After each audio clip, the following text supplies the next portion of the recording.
예수님의 부활에 대한 복음서의 기록들을 보면서 떠오르는 질문들이 있습니다. 그 중에 하나가 왜 부활하신 예수님께서는 더 많은 사람들에게 나타나지 않으셨나라는 것이죠.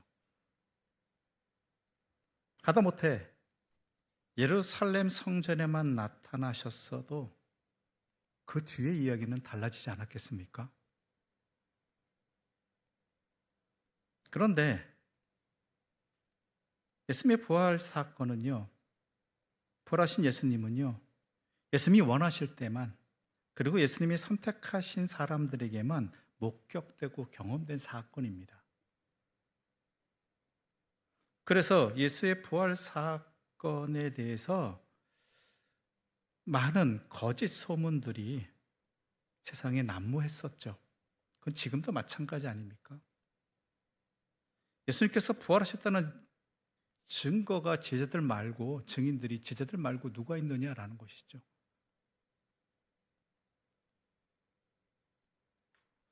예수의 부활에 대해서 부정하는 시체 도난설이라든지 아니면 예수님께서 진짜 죽으신 것이 아니라 기절하셨다가 다시 깨어나셨다라는 그런 식의 잘못된 이야기라든지 여러 가지 이야기들이 참 많습니다.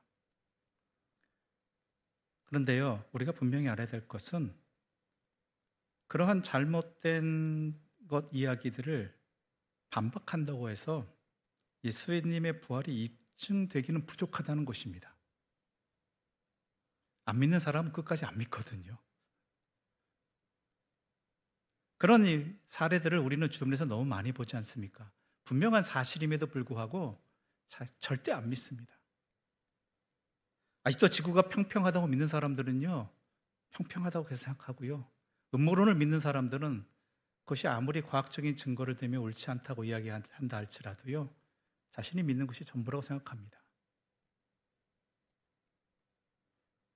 도리어 이러한 잘못된 이야기들 또한 예수의 부활을 증거하는 간접적인 증거들은 도리어 예수님의 부활을 입증하는 데는 물론 반증하는 데도 무기력하고 불충분할 뿐입니다. 그런데 우리 예수님은요, 승천하시면서 사도행전 1장 8절에 이런 말씀하셨잖아요. 성령이 너희에게 내리시면 너희가 권능을 받고 예루살렘과 온 유대와 사마리아와 땅끝까지 이르러 내 증인이 되리라. 땅끝까지 예수님이 증인이 될 것이다라는 이야기입니다. 되어야 한다는 이야기이기도 하지요. 예수님이 증인이 된다는 것은 여러 가지가 있겠지만요, 처음 초대교회가 한 예수님에 대한 증거는요, 예수님이 부활하셨다 했습니다. 예수님이 부활하셨다. 최초의 복음입니다. 그런데 앞서 이야기한 대로 예수님의 부활을 증거하는 데는 현실적인 어려움이 있다는 것이죠. 예수님께서 부활의 증인이 땅끝까지 되라고 하시는 명령을 하실 거면 말 그대로 많은 사람들 앞에서 나타나셔서 보여주시고 만지게 해주시고 내가 다시 살아났다 선포해 주시면 참 좋을 텐데 그러지 않으셨다라는 것이 어렵다라는 것이죠. 이러한 현실적인 어려움에도 불구하고 예수님께서는요, 나의 증인이 될 것이라고 하십니다. 되라는 이야기입니다. 되어야 한다라는 이야기입니다. 그리고 될 수 있다라는 말입니다.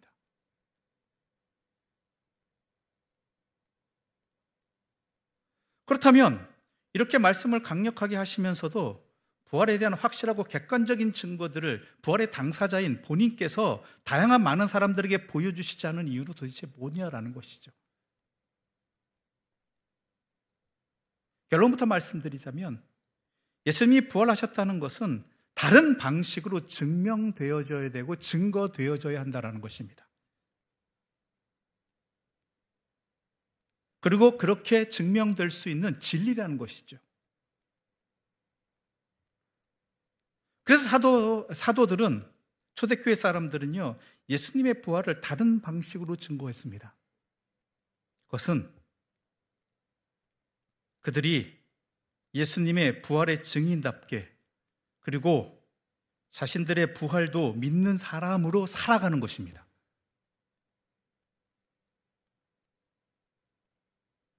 삶으로 증거하는 것입니다. 증인의 삶과 사역이 부활하신 예수님을 만난 사람에게 기대되는 삶과 사역이어야지 그들의 삶이 부활하신 예수님을 만난 사람다운 삶을 살아야 된다는 얘기예요. 그래야 비로소 예수님의 부활을 믿을 수 있는 여지가 생긴다라는 것이죠.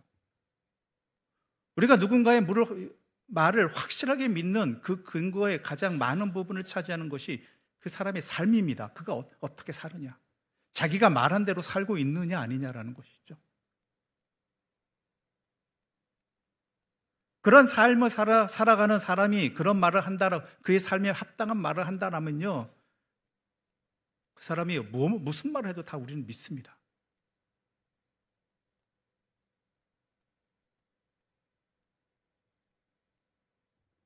예수님의 죽음과 부활을 삶으로 살아내는 사람은요, 예수님의 부활을 사실로 믿을 수 있게 한다라는 것이죠.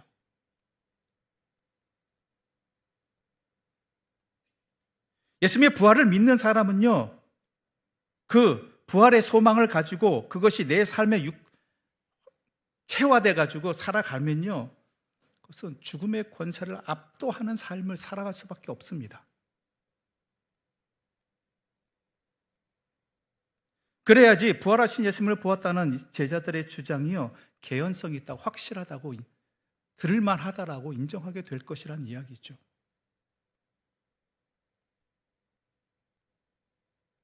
예수님이 제자들에게 땅끝까지 가서 내 증인이 되라고 하신 것은 바로 이런 방식으로 자신의 부활을 증거해달라고, 자신이 가르친 것을 증거하라고 부탁하신 것입니다.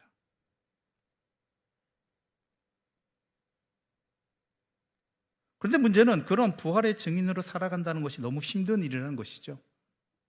오늘 우리는 그걸 너무나 직면하고 있습니다. 오늘날 우리가 전하는 복음이 세상 사람들에게 믿지 못할, 말 그대로 사회적 인식이 부정적으로 신뢰할 수 없는 집단 내지는 사람으로 인정되어져 버린 이 현실이 바로 여기에 있죠. 예수께서 부활하셨다라고 증언하는 사람들이 부활의 생명을 믿는 사람답게 살지 않는다는 것입니다. 마치 이 땅이 전부인 것처럼 세상 사람과 다를 바 없는 삶을 살아가면서 우리는 영생을 살아간다라고, 예수께서 부활하신 그 부활이 우리에게도 허락되어졌다라고 말을 한다면 이거 맞지 않는 말이라는 것이죠. 자기도 그렇게 안 살면서.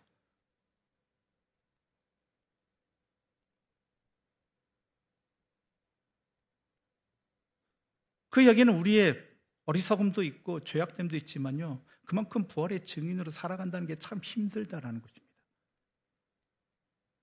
특히 로마 제국에게는 십자가형을 당한 사람입니다.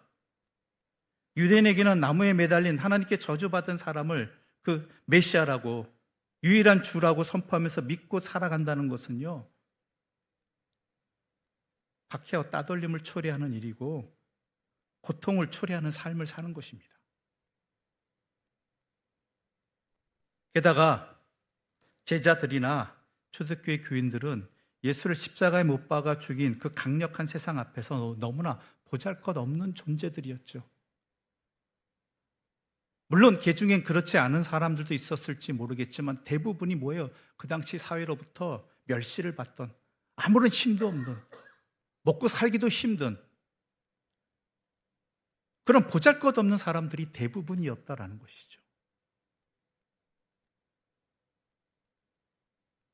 그래서 들킬까 봐 숨을 수밖에 없었던 것입니다. 그런 그들이 이러한 세상을 거스리는 삶을 살아갈 수 있었겠습니까?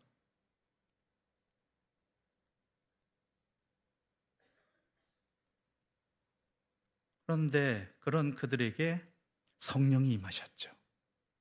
성령이 임하셨다는 거예요. 그리고 권능을 받았습니다. 예수님이 승천하실 때 말씀하신 대로 이루어진 것입니다.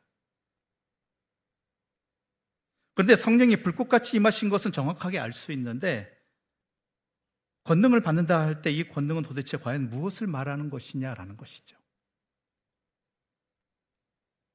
우선 우리가 먼저 떠오르는 것은 오순절에 성령님께서 제자들에게 임하셨을 때에 제자들은 성령님께서 말하게 하심을 따라 다른 언어들로 말한 그 사건이 우린 기억이 납니다. 이 다른 언어들은 사람들이 이해할 수 없는 소위 천사의 방언이 아니라 세계 각처에서 모인 사람들이 각자 자신들의 모국어로 알아듣는 이해 가능한 언어였다라는 것이죠. 이 기이한 현상을 이해할 수 없었던 사람들은요, 제자들을 가르쳐 뭐라고 얘기합니까? 술에 취했다라고 하고 조롱했다라는 것이죠. 그때 베드로는 뭐라고 말합니까? 자신들이 술에 취한 것이 아니라 성령님께서 자신들에게 임하셨고 역사하셨기 때문이라는 것입니다. 그런데 권능은요, 그것만을 말하는 것이 아닙니다. 두려움을 이겨내고 사람들에게 선포하는 것도 있지만 땅끝까지 부활의 증인이 되는 것은 그들의 삶으로 증거되어야 한다는 것이죠. 그럼 어떤 삶을 어떻게 하면 그 삶을 살아갈 수 있겠느냐? 어떤 권능이 그들에게 주어져서 그들이 그렇게 할 수 있었겠느냐라는 것이죠. 그런 권능의 삶이, 부활의 증인된 삶이 대표적으로 나타난 것들이 감옥에 끌려가고 재판정에 서야 했을 때도 두려워하지 않고 하나님의 말씀을, 예수 그리스도에 대한 복음을 선포한 베드로 일행의 모습에서 나타납니다. 또한 우리가 잘 아는 초대교회의 놀라운 모습들이 바로 대표적인 것들이죠. 이것이 바로 권능이 허락되어진 권능의 삶을 사는, 부활의 생명을 사는 사람들의 모습이, 초대교회의 모습이 바로 이랬다라는 것이죠. 그렇다면 그 권능이 뭐냐? 베드로는 그것을 자신의 첫 번째 설교에서 잘 드러내고 있습니다. 오늘 보면 사도행전 2장 22절의 말씀을 제가 받들어 읽겠습니다. 이스라엘 사람들아, 이 말을 들으라. 너희도 아는 바와 같이 하나님께서 나사렛 예수로 큰 권능과 기사와 표적을 너희 가운데서 베푸사 너희 앞에서 그를 증언하셨느니라. 베드로는 일부러 이 단어들을 사용하고 있습니다. 특별히 대조되는 단어가 바로 나사렛 예수와 하나님이라는 것이죠. 그냥 예수라고 안 하고 나사렛 예수라고 이야기합니다. 하나님이 천지를 창조하신 전능하신 창조주에 대한 호칭인데 반해서 나사렛 예수라는 것은 천대받던 동네에 보잘것없는 사람 예수라는 이야기입니다. 대조되는 내용이죠. 말 그대로 멸시 받던 동네에 아무런 학력도 없고요. 또 어떠한 랍비로서의 사회적인 인정을 받을 수 있는 권리조차 없는 무경력자에 불과한 나사렛 예수가 어떻게 그렇게 표적과 권능을 행하면서 메시아로서의 삶을, 그리스도로서의 생애를 살아갈 수 있었느냐? 그것은 전적으로 하나님으로 인해서이다라는 것입니다. 하나님으로 인해서.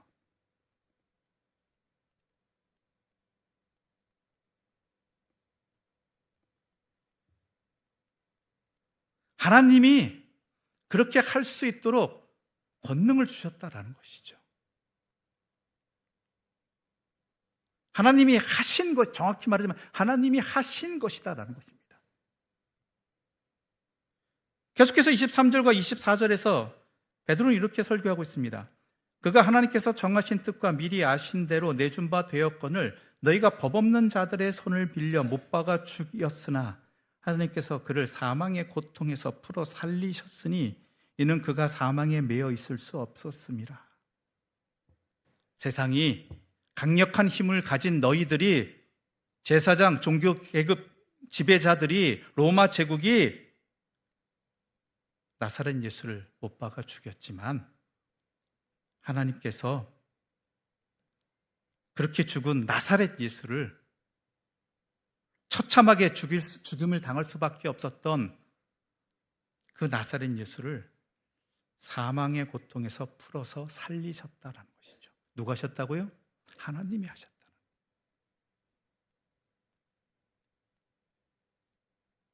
예수께서 부활하신 것도 하나님께서 예수님을 사망의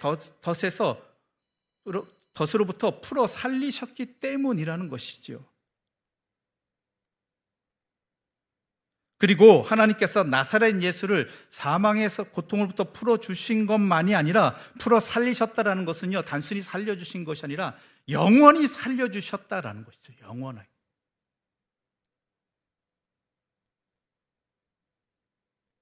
그래서 32절에서 다시 한번 이것을 정리합니다. 이렇게. 이 예수를 하나님이 살리신지라. 이 예수를 하나님이 살리신지라. 우리가 다 이 일의 증인이로다.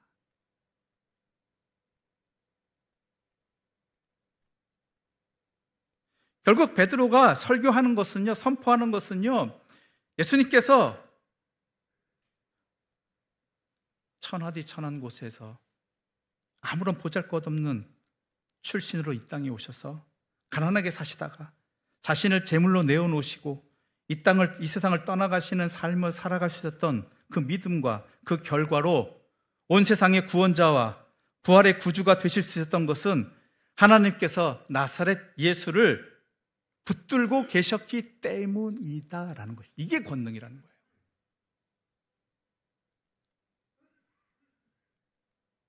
전능하신 하나님께서 나사렛 예수와 함께 하셨기 때문이고, 하나님께서 나사렛 예수를 통해서 역사하셨기 때문이라는 것입니다.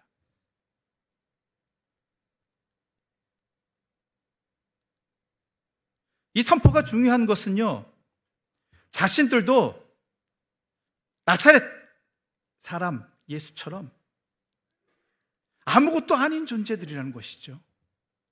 내세울 곳 없는 것이 아니라 연약한 존재들이고 두려움에 사로잡힌 존재들이지만, 보잘것없는 존재들이지만, 하나님 아버지께서 붙드시면, 역사하시면 그렇게 사용될 수 있고 살아갈 수 있다라는 증거라는 것입니다. 예수 그리스도의 부활이.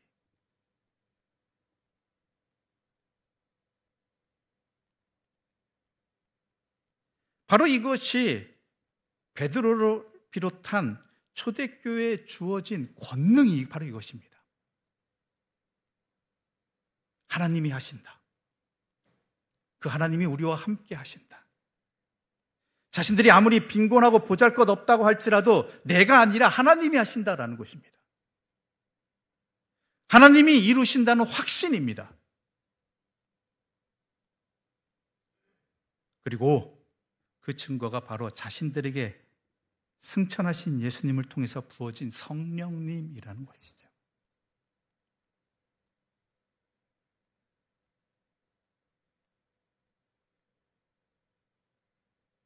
(33절의) 말씀 우리 함께 읽어보도록 하겠습니다. 33절입니다. 함께 읽어보겠습니다. 하나님이 오른손으로 예수를 높이심에 그가 약속하신 성령을 아버지께 받아서 너희가 보고 듣는 이것을 부어주셨느니라. 아멘. 왜 하나님께서 예수 그리스도를 통해서 우리에게 성령을 부어주셨는가? 자신을 비롯한 제자들에게 초대교회에 성령이 임하신 것은 예수님을 통해서 하나님이 역사하신 것처럼 자신들도 하나님께서 그렇게 사용하셔서 하나님께서 역사하신다라는 증거라는 것이죠.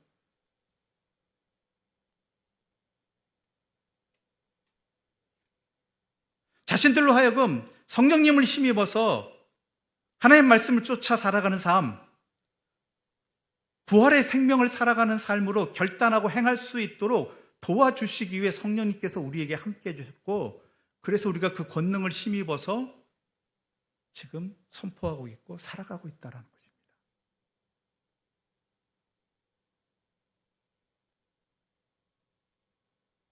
내가 무엇이 돼서가 아닙니다. 나는 여전히 가난한 사람이고 보잘것없는 사람이고 자격 없는 사람이고 연약한 사람이고 무서워서 숨는 사람입니다. 그런 나는 부활하신 주님을 통해서 내가 부활의 생명임을 알게 되었고, 나에게 허락되는 것을 깨닫게 되고, 부활하신 생명으로 살아가야 된다는 것도 알고 있어요. 근데 여전히 난 두렵단 말이에요. 근데 하나님이 나와 함께 하셔서 일을 이루신다라는 것이죠. 내가 무엇이 돼서가 아니라 하나님이 하신다는 것입니다. 이게 권능입니다.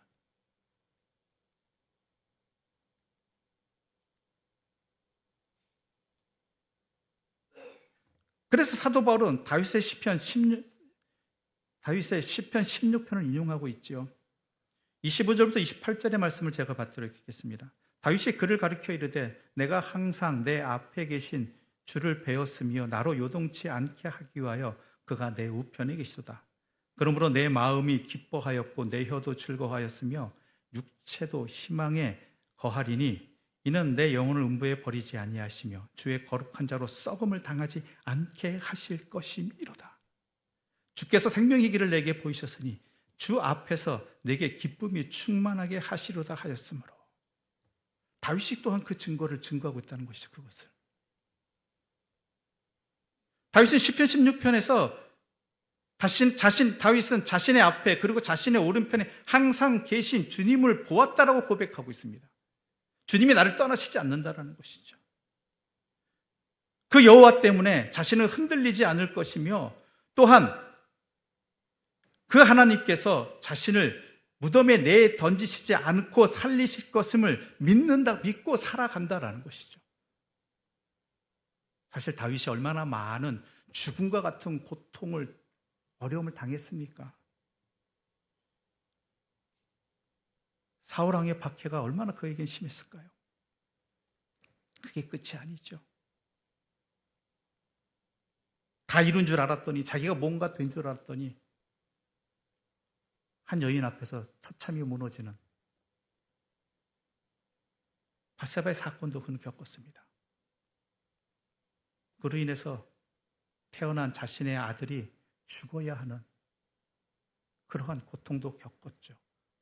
그뿐만이 아니죠. 그러한 것들이 쌓여서 다윗에 대한 신망이 무너져 버렸습니다. 그를 칭송하던 이스라엘 백성들이 그에 대해서 의심하고 비난하기 시작합니다. 그 대표적인 증거가 무엇입니까?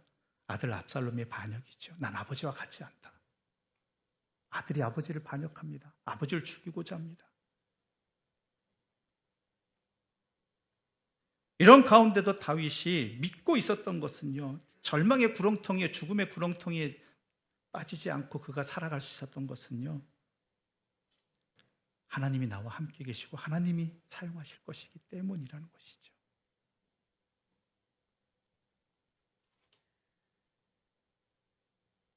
그러면서 베드로는 자신이 인용했던 시편 16편의 내용이 다윗 자신에 대한 다윗의 고백일 뿐만 아니라 예수님에 대한 다윗의 예언이라고 증거하고 있고, 다윗이 그랬던 것처럼 우리도 똑같다라는 것도 함께 이야기하고 있는 것입니다.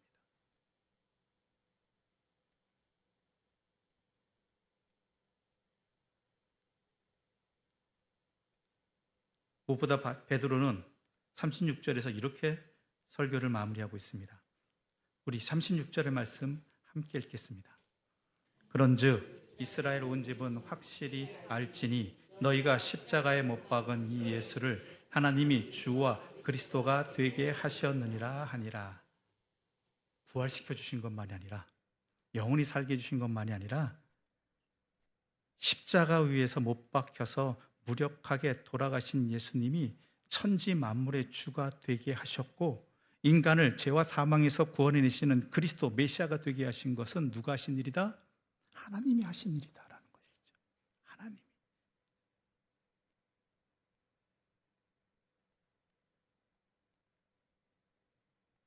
더 놀라운 일은 그 하나님께서 나 또한 당신의 자녀로 불러주셨다라는 것이죠.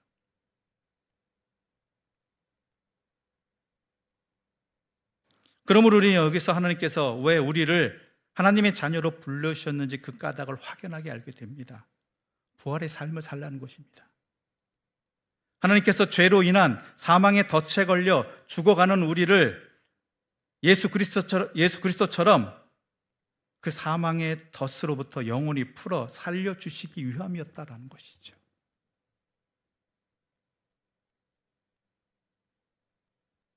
그렇다면 하나님 아버지께서 왜 베드로를 비롯한 우리들을 사망의 덫에서 영원토록 풀어 살려주셨는가? 풀어주실 뿐만 아니라 살게 해주셨는가?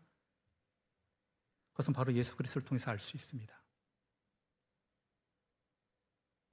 나사렛 출신의 가난한 한 사람 예수를 통해서요, 인간의 역사는 나뉘어졌습니다. 주님이 오시기 전과 오신 후 새롭게 변화되었습니다. 하나님이 역사하셨기 때문입니다. 단 한 사람, 그 예수 때문에. 마찬가지로 단 한 사람에 의해서도 한 시대의 역사는 얼마든지 새로워질 수 있다라는 것이죠. 이것이 하나님의 약속이고요. 이것이 교회의 역사입니다. 그런데 하나님께서는요, 하나님의 말씀을 믿고 부활의 삶을 살아가는 자들을 통해서만 그 시대를 새롭게 하신다라는 것이죠.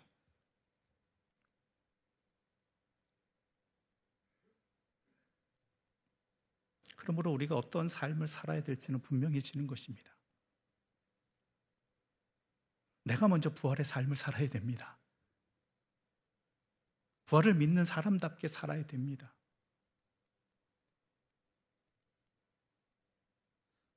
우리가 그 삶을 살아가고자 하는 한, 우리가 아무리 연약하고 보잘것없고 적다 할지라도요, 하나님께서는 우리를 들어 쓰셔서 반드시 이 시대 역사를 새롭게 하신다라는 것입니다.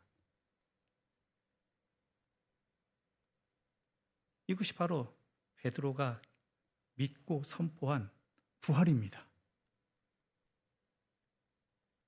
이것이 바로 베드로가 행한 첫 번째 설교의 핵심 메시지인 것이죠. 내가 무엇이 되어서가 아닙니다. 하나님이 하신다라는 것이죠. 우리에게는 그 권능이 허락되었습니다.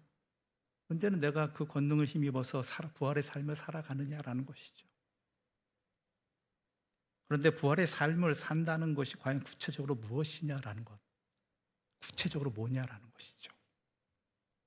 그냥 단순하게 내가 영원히 죽지 않고 죽음을 극복하고 죽음의 굴레에 사망으로 끝나지 아니하고 주님과 함께 영원히 살아가는 그 삶을 살아간다, 이 수준이 아닙니다. 초대교회의 삶을 이렇게 정의할 수 있죠. 유무상통의 삶. 어떻게 그렇게 살아갈 수 있겠니? 자기도 힘들면서.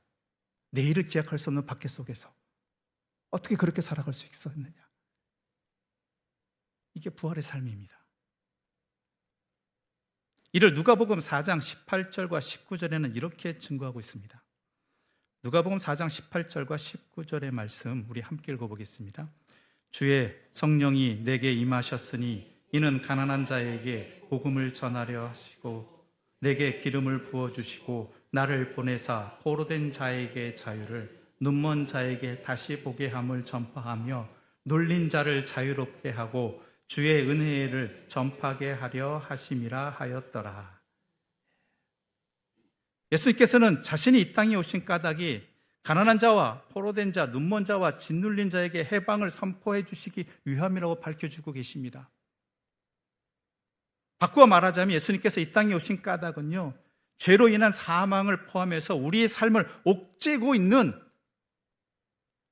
그리스도인답게, 하나님의 자녀답게 부활의 생명으로 살아가지 못하게 옥죄고 있는 모든 것으로부터 우리를 풀어 살려주시기 위해서라는 것이죠. 그러므로 우리가 하나님을 믿는다고 하는 것은, 하나님의 권능을 힘입었다라는 것은요, 예수 그리스도 안에서 가난함 속에서도 부유함을 누리고요, 나를 구속하던 내 삶을 그렇게 살지 못하도록 억제고 짓누르던 그런 것들에 더 이상 구속되지 않고요, 자유함을 얻는 것입니다. 봐야 될 것을 보게 되는 것이에요. 소망할 것을 소망하는 게 되는 거예요. 지금 여러분의 삶을 억누르고 있는 것은 과연 무엇입니까? 여러분을 하나님의 사람답게 부활의 생명으로 삶을 살아가지 못하게 하고 있는 것들이 과연 무엇이냐라는 것이죠. 돈입니까? 건강입니까? 아니면은 여러 가지 사회적인 관계? 조건?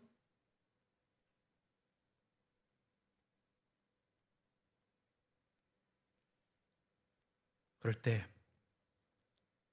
나를 해방시켜 주시기 위해서 가난한 자와 포로된 자, 눈먼 자와 짓눌린 자를 해방시켜 주시기 위한 이 땅에 오신 주님을 바라봐야 됩니다.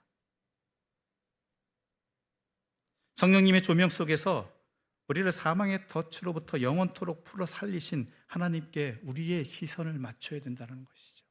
하나님을 바라보라는 거예요. 하나님의 마음으로, 하나님의 눈으로, 하나님의 뜻으로 이 모든 것들을 바라보라는 것이에요. 그럴 때 우리는 자유케 됩니다. 부활의 생명을 살아가게 되는 것이죠. 우리가 그렇게 살아갈 때, 우리의 삶이 그럴 때 예수의 부활의 생명이, 우리가 부활의 생명을 살아가면 세상이 증거되어지는 것이죠. 저 사람들이 저렇게 사는 이유가 바로 그것이구나. 그럴 때 우리의 삶의, 우리 생의 의미와 목적이 새로워질 것입니다. 내가 새로워짐으로 나를 둘러싸고 있는 현실과 세상이 새로워지게 된다는 것입니다.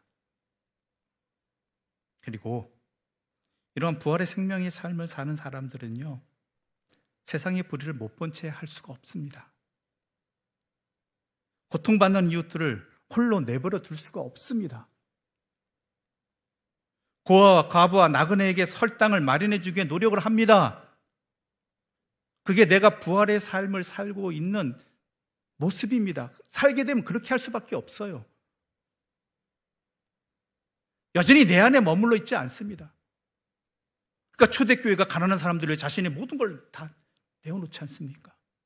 그걸 나누지 않습니까? 많이 있기 때문입니까? 아닙니다. 자기들도 없어요.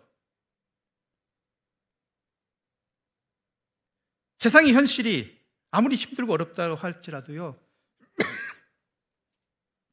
이러한 부활의 삶으로, 부활의 생명으로, 부활의 정신으로 살아가는 사람들이 곳곳에 있었다라는 것이죠.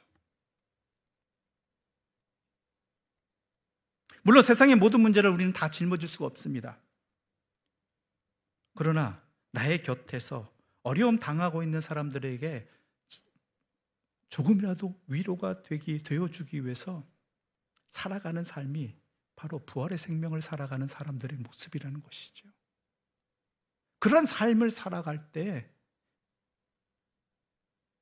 하나님의 복음이 예수 부활의 증인으로서 땅끝까지 전파될 수 있는 것입니다.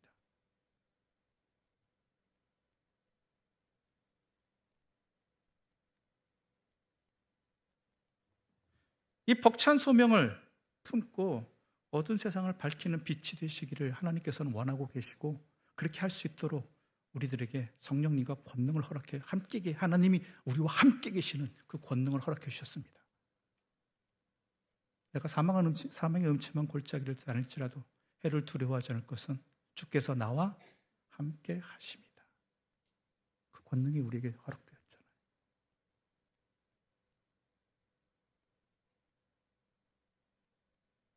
그러므로 이웃을 향한 주님의 빛과 소금으로서 우리가 삶을 살아갈 때 하나님 나라는요, 다른 사람들의 눈물을 닦아주는 이들의 그 삶을 통해서 전파되어지고 증거되어지고 확산되어진다는 것이죠.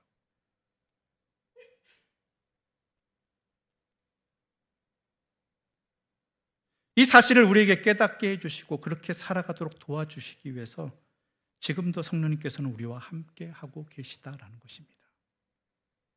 이미 우리에게 허락되어진 삶입니다. 또 살아갈 수 있도록 하나님께서 우리와 함께 계시고 성령님으로도 역사하십니다. 그런데 왜 아직도 얽매여 사십니까?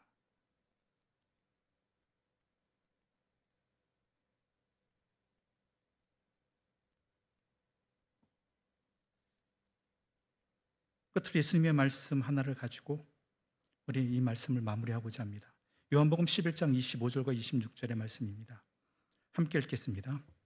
예수께서 이르시되 나는 부활이요 생명이니 나를 믿는 자는 죽어도 살겠고 무릇 살아서 나를 믿는 자는 영원히 죽지 아니하리니 이것을 내가 믿느냐. 아멘. 기도드리겠습니다.